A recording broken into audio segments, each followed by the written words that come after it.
жылдардан кийин педагогикалык инновациялык идеялардын оборотуну ушу илим билим дүйнөсүнү бириктирип жүргөн бир коомдук фонд катары сонун иштерди жасап атасыңар. Отургандар ушу Ыйык Ата Журт фондуга Нур-Султан ушул демилгелери үчүн дагы бир өткөндө кылган келечекте калаашка башка жакка кылган ишler үчүн дагы рахмат айтып коелу. Акымбек деген болгон силерден илгери ошо баардыгыңарга мен ыраазычылыкты айтып туруп, анда урматтуулар, мына бул жерде bir sizlerin көңүлүңүздөрдү буруп кете турган bir маселелерди айтып кетейин. Мына биз азыркы мугалим кандай болуш керек дегенге бая мен константалар менен инновацияларды бириктирип анан айттым. Кыскасын айтканда муну формуланы жазып коюңуздар. Азыркы мугалим классикалык педагогиканын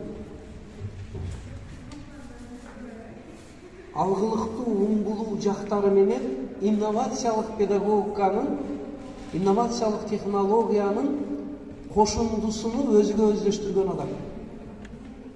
Бизде өкүнүчтүүсү экөөбү эки жакта калып кетип атат. Кээ бирөөлөр ошо эски метод менен гана отуруп калып атат.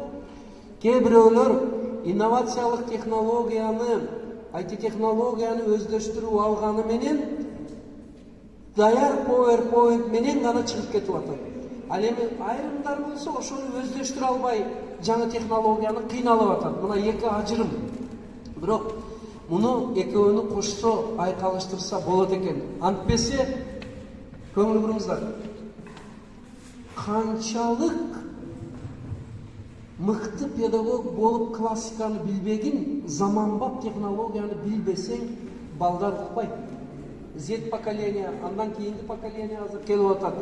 Аларга болбойт биздин тавтология сөздөрүбүз.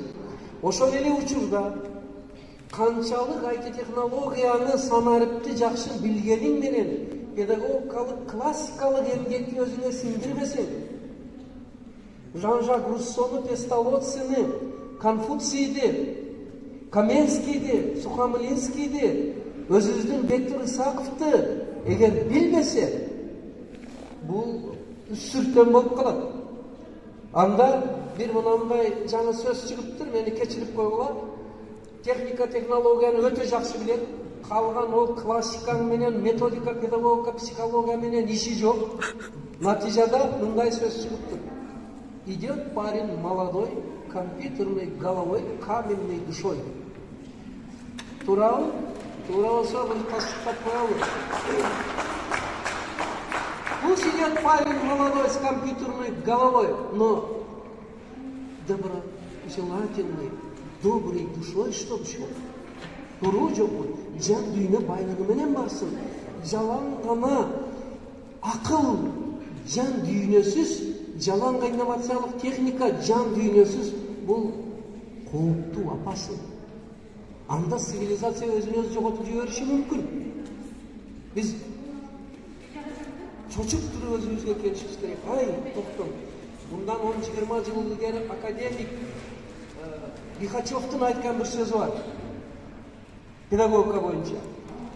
Илим техниканын өнүгүүсү ушунчалык даражага жетип калды. Эми жан дүйнө байлыгына, тарбияга эгер маани бербесек, бул илим техника кооптуу кырга адам баласын алып барып коет. Ошол үчүн урматтуулар, мынау эки нерсени айкалыштырыш керек. Мен айтат элем, азыркы мугалим кандай болуш керек дегенде, ушул экөөнүн плюс коштондусуда иштеген мугалим болот. Миң өкүнүчтүүсү, PowerPoint жакшы, слайд жакшы, муну үргөнөлү, жасайлы, мына коюп атабы. Урматтуулар, мүмкүн уккансыңарбы? Алмаз Токтомамбетов билет, кайсы бир цивилизациялуу мамлекеттерде PowerPoint'ке запрет эмес, чектөө коюп койду. Анткени ал мугалимди жалпы окулат экен, даже андан да ашыкча сөз айтыптыр. Бул өзүнчө эле бир культурный шпаргалка экен. Өз предметин билбесе жакшы жасап коюп эле Алмаз. сонун гана кылып көрсөтүп чыгып кетет.